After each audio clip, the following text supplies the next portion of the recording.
Hello guys, welcome to my channel. आज मैं आपको मादा जनन तंत्र को हिंदी में पढ़ाने वाली हूँ। बहुत सारे लोगों की रिक्वेस्ट आ रहे थे कि मादा जनन तंत्र को अभी तक मैंने हिंदी में नहीं पढ़ाया, तो आज मैं हिंदी में पढ़ाऊंगी और आप इस वीडियो को ना लास्ट तक देखना बिना स्किप करे। आपका कोई डाउट नहीं रह जाएगा। मादा जनन तंत्र के बारे में एक एक डाउट आपका क्लियर हो जाएगा, बहुत अच्छे से समझ में आएगा आपको। तो चलो स्टार्ट करते हैं। सबसे पहले हम डायग्राम देखेंगे, क्योंकि बिना डायग्राम को समझे ना आप ये टॉपिक समझ ही नहीं सकते हो। तो सबसे पहले हम क्या करेंगे, अपने डायग्राम को लर्न करेंगे। डायग्राम लर्न होना बहुत ज़्यादा ज़रूरी है।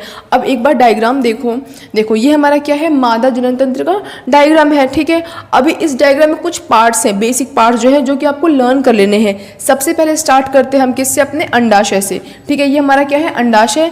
जो फीमेल होती हैं, जो हमारी महिला होती हैं, उनके पास कितने अंडाशय होते हैं, 2 होते हैं। एक अंडाशय ये और दूसरा अंडाशय ये। ठीक है, इससे जुड़ा हुआ देखो आपको एक ट्यूब जैसी संरचना दिखाई दे रही होगी। इस ट्यूब को हम क्या कहते हैं, इसे हम कहते हैं अंडवाहिका। क्या कहते हैं इसे हम, अंडवाहिका। और आप चाहो तो इसे फेलोपियन ट्यूब भी लिख सकते हो। ठीक है, ये हमारा अंडाशय हो गया 2, और उसी से जुड़ा हुआ 2 क्या हो गया, अंडवाहिका हो गया, जिसे आप फेलोपियन ट्यूब भी कह सकते हो। ठीक है, अब देखो, अब ये आपको फेलोपियन ट्यूब दिख रहा है। अब यही ट्यूब ना एक थैलीनुमा स्ट्रक्चर में, एक थैलीनुमा आकार में खुल गया है। देखो, एक फेलोपियन ट्यूब ये और एक फेलोपियन ट्यूब ये, और दोनों ये ट्यूब क्या हो गए हैं, एक थैली जैसे स्ट्रक्चर में खुल गए हैं, जिसे हम क्या कहते हैं, जिसे हम कहते हैं गर्भाशय। क्या कहते हैं उसे हम, गर्भाशय। अब देखो ये जो गर्भाशय यहाँ पर, इसे हम कहते हैं ग्रीवा। क्या कहते हैं इसे हम, ग्रीवा। ठीक है, और जो आपको ये स्ट्रक्चर दिख रहा है ना, जो कि ये ऐसा स्ट्रक्चर होता है, इसे क्या कहते हैं हम, इसे कहते हैं हम योनि। ठीक है, तो ये हमारे क्या है, कुछ पार्ट्स हैं। अब ये जो सारे पार्ट्स आपको लाइन से दिख रहे हैं ना, इन सभी पार्ट्स के फंक्शंस क्या होते हैं, कैसे काम करते हैं, ये सभी हम अच्छे समझेंगे। तो चलो स्टार्ट करते हैं। सबसे पहले पढ़ते हैं हम किसके बारे में, अंडाशय के बारे में। ठीक है, अब देखो जो अंडाशय होते हैं ना, अंडाशय क्या करते हैं, जो हमारा जो फीमेल का, जो महिला का क्या होता है, अंड होता है, अंडा जो होता है उसको, उसका प्रोडक्शन करने में हेल्प करते हैं। साथ ही साथ कुछ हार्मोन्स का भी क्या करते हैं, उत्पादन करते हैं। अब देखो लिखा हुआ है कि मादा जनन कोशिका या फिर अंड कोशिका। ठीक है, आप मादा जनन कोशिका भी कह सकते हो और आप अंड कोशिका भी कह सकते हो। तो मादा जनन कोशिका या फिर अंड कोशिका का निर्माण तथा कुछ हार्मोन्स का उत्पादन अंडाशय में होता है। ठीक है, लर्न हो जाएगा किसका, मादा जनन कोशिका यानी जो अंडा होता है ना, उसका निर्माण, और साथ साथ में किसका, हार्मोन्स का जो उत्पादन होता है ना, वो भी किस में होता है, वो हमारे अंडाशय में ही होता है। ठीक, कौन कौन से हार्मोन्स, मेनली आपको 2 हार्मोन्स लर्न करने हैं। वो कौन कौन से हैं, एस्ट्रोजन और प्रोजेस्टेरोन। ठीक है, अब आगे पढ़ते हैं। देखो ये हमारा काम किसका हो गया, अंडाशय का हो गया। एक बात आपको और ध्यान रखना है कि जब भी कोई लड़की पैदा होती है ना, तो उसका जो अंडाशय होता है उसमें बहुत सारे हजारों जो अंड होते हैं वो पहले से ही मौजूद होते हैं। बस अंतर क्या होता है कि वो परिपक्व नहीं होते, यानी कि वो मैच्योर नहीं होते, वो इमैच्योर होते हैं। लेकिन जैसे ही जो लड़की होती है वो अपने 12-13 साल की उम्र तक आती है, जब यौनावस्था उसका प्रारंभ होता है, तो उस दौरान जो अंड होता है उसका वो क्या होता है, वो परिपक्व होता है, यानी कि मैच्योर होता है। ठीक है, यानी कि पहले, यानी प्यूबर्टी के पहले वो एग होते हैं, भले होते हैं प्रेजेंट, बट वो मैच्योर नहीं होते। बट प्यूबर्टी के बाद, यानी कि आफ्टर 12 और 13 ईयर्स, उसके बाद वो क्या होते हैं, जो एग होते हैं, जो अंड होता है, वो मैच्योर होना स्टार्ट हो जाता है। और एक बात और ध्यान रखना कि समय समय पर वो क्या होते हैं, मैच्योर होते हैं, हर महीने मैच्योर होते हैं। लेकिन हर महीने एक ओवरी से एक ही एग रिलीज होता है। अब ओवरी मतलब अंडाशय। देखो हिंदी में ना एक प्रॉब्लम होती है, आपको हिंदी वर्ड्स के साथ साथ उसका इंग्लिश वर्ड भी लर्न होना चाहिए। तो एक बार ये हिंदी वीडियो देख लो, उसके बाद आप चाहो, अगर कोई फोर्स नहीं है, आप इंग्लिश वाली वीडियो भी ज़रूर देख लेना। ठीक है, तो ये जो हमारा अंडाशय है, अंडाशय को हम इंग्लिश में क्या कहते हैं, इसे हम कहते हैं ओवरी। तो अगर एक महीने इस अंडाशय से, जो ये महीना है मान लो, इस महीने अगर इस अंडाशय से एक एग परिपक्व होकर बाहर निकल रहा है, तो अगले महीने इस अंडाशय से कोई अंड नहीं निकलेगा। अगले महीने इस अंडाशय से क्या निकलेगा, एक एग निकलेगा जो कि मैच्योर होकर निकलेगा। ठीक है, यानी कि हर महीने एक अंडाशय से एक अंड ही बाहर आता है, और दूसरे महीने दूसरे अंडाशय से दूसरा अंड बाहर आएगा, परिपक्व होकर, मैच्योर होकर। कब आएगा, जब लड़की अपनी किशोरावस्था के दौरान, यानी कि आप 12-13 साल के करीब कह सकते हो। ठीक है, अब इसका काम अंडाशय हमारा बिल्कुल कंप्लीट हो गया। अब इसके बारे में हमें कुछ भी नहीं पढ़ना। अब हमें नेक्स्ट पढ़ना होता है क्या, अंडवाहिका यानी कि फिलोपियन ट्यूब। अब देखो इसके बारे में लिखा हुआ है, प्रत्येक माह एक अंड परिपक्व होता है। बताया मैंने आपको कि हर माह एक ही अंड क्या होता है, परिपक्व होता है, और अंडवाहिका द्वारा यह अंड कोशिका गर्भाशय तक ले जाए जाते हैं। ठीक है, अब देखो कह रहा है प्रत्येक माह एक अंड क्या हो गया, परिपक्व हो गया, तो उसको इधर ही नहीं रहना ना, उसको आगे भी बहुत सारे कार्य करने हैं, बहुत फंक्शंस परफॉर्म करने हैं, तो उसके लिए वो कहाँ जाएगा, उसके लिए उसको अपने डेस्टिनेशन तक जाना पड़ेगा। अब कैसे जाएगा, ये जो अंडवाहिका है आपको नाम से पता चल रहा है, ये पैसेज है, एक रास्ता है। तो जो परिपक्व एग मान लेते हैं, यहाँ से क्या हो गया, एक एग परिपक्व हो गया, मैच्योर हो गया। इसके बाद ये जो मैच्योर एग है, जो अंड है, ये इस अंडवाहिका के रास्ते यानी कि फिलोपियन ट्यूब के रास्ते हमारे गर्भाशय में आता है। कहाँ पे आता है, गर्भाशय में आता है। वही लिखा हुआ है कि प्रत्येक माह एक अंड परिपक्व होता है और अंडवाहिका द्वारा यह अंड कोशिका गर्भाशय तक लाए जाते हैं।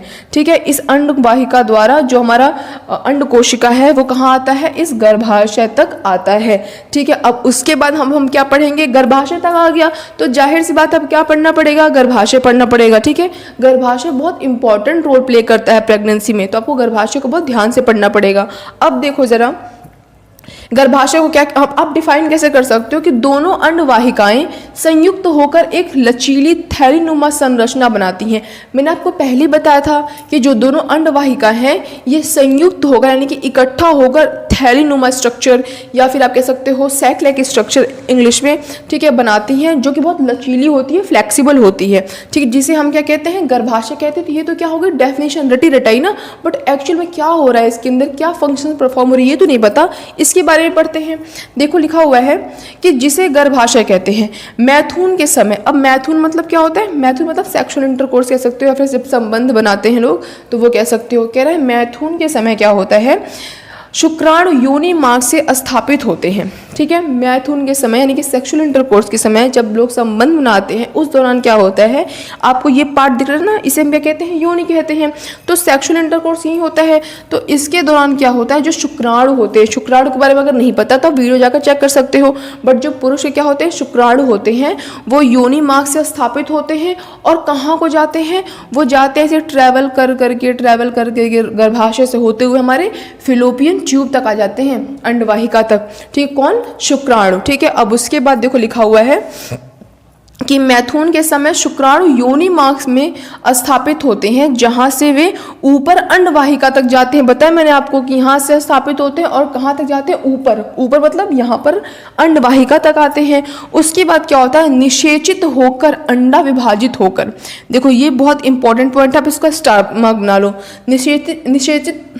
निषेचित होकर अंडा विभाजित होकर गेंद जैसी संरचना या भ्रूण बनाता है। देखो ये बहुत इंपॉर्टेंट पॉइंट है, ये आपको ये बता रहा है कि निषेचित होकर जो अंडा होता है ना वो विभाजित होता है, उसके बाद गेंद जैसी संरचना बनाता है, जिसे हम क्या कहते हैं, भ्रूण कहते हैं। तो इससे आपको एक बात और समझ में आ जानी चाहिए कि निषेचन होता कहाँ है, तो निषेचन होता है इस फिलोपियन ट्यूब में, यानी कि अंडवाहिका में क्या होता है, निषेचन।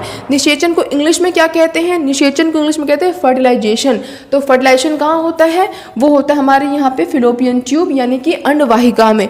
और निषेचन होने के बाद यानी कि फर्टिलाइजेशन होने के बाद जो अंड होता है, जो अंड कोशिका होती है, वो क्या होती है, वो विभाजित होती है। उसके बाद गेंद जैसी संरचना या फिर आप उसे भ्रूण कह सकते हो, उसका क्या ले लेती है, आकार ले लेती है। अब उसके बाद देखो क्या होता है कि भ्रूण गर्भाशय में स्थापित हो जाता है, कि जो भ्रूण होता है ना, जो अभी गेंद जैसी संरचना जिसने बना ली है, वो गर्भाशय में यहाँ पर क्या होता है, स्थापित। अभी गर्भाशय तो लिख रहा है बट मेनली वो स्थापित पता है कहाँ होता है, ये जो आपको रेड रेड दिख रहा है ना, ये वाला जो स्ट्रक्चर दिख रहा है, ठीक है, आपके बुक में भी बना होगा, यहाँ पर इसे कहते हैं एंडोमेट्रियम। क्या कहते हैं इसे हम, एंडोमेट्रियम। यहाँ पर वो जो भ्रूण होता है ना वो स्थापित हो जाता है मेनली इसी एंडोमेट्रियम पर। ठीक है, ये बहुत ज़्यादा स्पॉन्जी सी क्या होती है, एक वॉल होती है, उत्तक होती है एक, ठीक है, बहुत स्पॉन्जी होता है। यहाँ पे जो ब्लड होता है ना, ब्लड का सप्लाई यहाँ पे बहुत ज़्यादा होता है, तो जो भ्रूण होता है वो यहाँ पर स्थापित हो जाता है। ठीक है, अब उसके आगे देखो, स्थापित हो जाता है, फिर जहाँ लगातार विभाजित होकर वृद्धि करता है, और यहाँ पर स्थापित हो गया, स्थापित को आप इंग्लिश में कह सकते हो इम्प्लांट हो गया है, और वहाँ पे लगातार वो वृद्धि करेगा, यानी कि लगातार उसमें क्या होगी, डेवलपमेंट होगी, बच्चा बढ़ेगा ना आगे। तो फिर लिखा हुआ है गर्भाशय प्रति माह भ्रूण को ग्रहण व पोषण हेतु तैयारी करता है। अभी जो आपको ये वॉल दिख रही है ना, इसका इतना छोटा मोटा फंक्शन नहीं है, बहुत बड़ा ह्यूज फंक्शन है। क्या है अभी हम आगे पढ़ेंगे। तो कह रहा है कि जो ये गर्भाशय है ना, ये ऐसी बनी बनाई नहीं होती, रेडीमेड नहीं होती ना, ये क्या होती है, ये लगातार अपने आप को हर महीने डेवलप करती है, हर महीने ये बाहर निकल जाती है, हर महीने अपने आप को, जो गर्भाशय होता है उसे थोड़ी ना पता कि मैथुन होने वाला है नहीं होने वाला है, वो तो हर महीने मान के चलता है कि मुझे क्या करना है, एक भ्रूण को उसको पोषण देने हेतु, ठीक है, वहाँ पे ब्लड के सप्लाई हेतु मुझे अपने आप को तैयार करना है। तो गर्भाशय हर महीने अपने आप को क्या करता है, तैयार करता है। फर्क नहीं पड़ता कि मैथुन हुआ है या फिर नहीं हुआ है, तो वो क्या करता है, हर महीने अपने आप को तैयार कर रहा है। यानी कि जो ये वॉल है ना एंडोमेट्रियम की, ये हर महीने क्या कर रहा है, वो डेवलप कर रहा है। फिर उससे आगे लिखा हुआ है कि गर्भाशय प्रतिमा भ्रूण को ग्रहण व पोषण हेतु तैयारी करता है। मतलब बताया मैंने आपको कि हर महीने वो क्या करता है, तैयारी करता है। क्यों? क्योंकि उसको भ्रूण को ग्रहण करना है, यानी कि इम्प्लांट करना है, और साथ ही साथ उस भ्रूण को पोषण भी तो चाहिए ना। कोई बच्चा है, कोई भ्रूण है, वो डेवलप कब करेगा, जब उसको पोषण तत्व मिलेंगे। कुछ मिलेगा ही नहीं तो क्या वो हवा पीकर जिंदा रहेगा, नहीं ना। अब देखो आगे लिखा हुआ है कि आंतरिक परत मोटी हो जाती है। आंतरिक परत इसी एंडोमेट्रियम को कह रहा है कि जो ये आंतरिक परत है वो क्या हो जाती है, मोटी हो जाती है, ठीक है। फिर उसके बाद कह रहा है तथा रुधिर, रुधिर मतलब ब्लड, ठीक है, प्रवाह भी बढ़ जाता है। और यहाँ पे रुधिर का प्रवाह यानी कि ब्लड का जो सप्लाई है वो भी बढ़ जाता है। आप इसका स्क्रीनशॉट जरूर ले लेना, बहुत इंपॉर्टेंट नोट्स हैं और बहुत अच्छी तरीके से लिखा हुआ है। इसके आगे क्या होता है, क्योंकि यहाँ पे क्या हो गया, बच्चा है वो वृद्धि कर रहा है। उसके बाद एक मेन क्वेश्चन जो आपके एग्जाम में आता है कि अगर मान लो निषेचन नहीं हुआ, निषेचन मतलब अगर मैथुन नहीं हुआ, कोई सेक्सुअल इंटरकोर्स नहीं हुआ, उसके बाद क्या होगा। उसके बाद वो जो अंडा है उसका क्या होगा, अंडकोश का क्या होगा, क्योंकि ना कुछ भ्रूण बनेगा, ना वृद्धि होगी, ना इस एंडोमेट्रियम जो है ना इसका कुछ काम पड़ेगा। तो आखिर होगा क्या उसके बाद, ये हम जरूर जानेंगे। आप इसका स्क्रीनशॉट लो, मैं आगे पढ़ाती हूँ। सो गाइस, अब आगे जानते हैं कि क्या होगा अगर अन्न का निषेचन नहीं हुआ, तो उसके बाद क्या होता है। ये बहुत इंपॉर्टेंट क्वेश्चन है। और एक बात और ध्यान रखना कि निषेचन होता कहाँ है, निषेचन होता है इस फिलोपियन ट्यूब, यानी कि हमारे कहाँ होता है, अंडवाहिका में, ठीक है। अब देखो पढ़ते हैं कि क्या होगा अगर मान लो निषेचन नहीं हुआ। तो ये तो प्रश्न है कि क्या होता है जब अन्न का निषेचन नहीं होता। तो उसका उत्तर है यदि अन्न कोशिका का निषेचन न हो, कि जो अन्न कोशिका है अगर उसका निषेचन ना हो तो वह लगभग 1 दिन तक जीवित रहती है। बस सिर्फ 1 दिन तक बेचारी क्या रहेगी, जीवित रहेगी। उसके बाद वो नष्ट हो जाएगी, मर जाएगी, ठीक है। निषेचन न होने की अवस्था में इस परत की आवश्यकता नहीं होती। ये किस परत की बात कर रहा है कि अगर निषेचन हुआ तब तो वहाँ पे वो क्या जाते हैं, स्थापित जाते हैं ना, इम्प्लांट हो जाता है जो भ्रूण होता है। लेकिन अगर निषेचन नहीं हुआ है तो उस दौरान क्या होता है, तो उस दौरान जो ये हमारी जो लेयर है, जो एंडोमेट्रियम है, इसकी कोई आवश्यकता नहीं होती। क्योंकि जब भ्रूण ही नहीं है तो वो किसे स्थापित करेगा, और जब स्थापित नहीं करेगा तो वो पड़े पड़े करेगा क्या। तो उस दौरान क्या होता है कि अतः यह परत धीरे धीरे टूटकर योनि मार्ग से रुधिर एवं म्यूकस के रूप में निष्कासित हो जाती है। फिर क्या होता है कि ये जो आपको ये लाइन दिख रही है ना, ये रेड रेड वाला जो हिस्सा है, ये जो परत है, जो एंडोमेट्रियम है, ये हर महीने क्या हो जाता है, इसकी जो परत होती है ना, ये धीरे धीरे कर टूट जाती है ब्लड के फॉर्म में, यानी कि रुधिर के फॉर्म में, म्यूकस के फॉर्म में, और योनि से होते हुए ये बाहर आ जाती है, जिसे हम इंग्लिश में क्या कहते हैं, पीरियड्स कहते हैं, ठीक है, मेंस्ट्रुएशन कहते हैं। हिंदी में उसे हम मासिक धर्म कहते हैं। जो कि क्या होता है, ये जो चक्र है ना, हम इसे चक्र क्यों कह रहे हैं, हम इसलिए चक्र इसलिए कह रहे हैं क्योंकि पहले मैंने आपको बताया कि जो गर्भाशय होता है वो अपने आप को हर महीने तैयार करता है। उसे क्या पता कि भ्रूण बनेगा या नहीं बनेगा। तो जब वो हर महीने तैयार कर रहा है, यानी कि ये चीज़ें क्या रिपीट हो रही हैं, इसीलिए क्या है, ये चक्र है, ठीक है। तो ये जो चक्र है, ये क्या होता है, ये बार बार रिपीट होता रहता है। और हर महीने अगर निषेचन नहीं हुआ तब, अगर निषेचन हो गया तब तो ऐसी नौबत ही नहीं आएगी। बट अगर निषेचन नहीं हुआ तो जो आपको ये एंडोमेट्रियम दिख रहा है, इसकी कोई आवश्यकता नहीं होती है। और ये रुधिर और म्यूकस के फॉर्म में क्या होता है, ये बाहर योनि मार्ग से बाहर निकल आता है, जिसे हम क्या कहते हैं, हिंदी में मासिक धर्म कहते हैं। और ये हर महीने होता है, ठीक है। जो ये साइकिल होता है लगभग 28 डेज या फिर 30 दिन के अप्रॉक्स होता है। बहुत सारे लोगों में ना ये चेंज भी होता है, उनके बॉडी बॉडी स्ट्रक्चर या फिर जो हार्मोनल इम्बैलेंस हो जाता है उस पर डिपेंड करता है।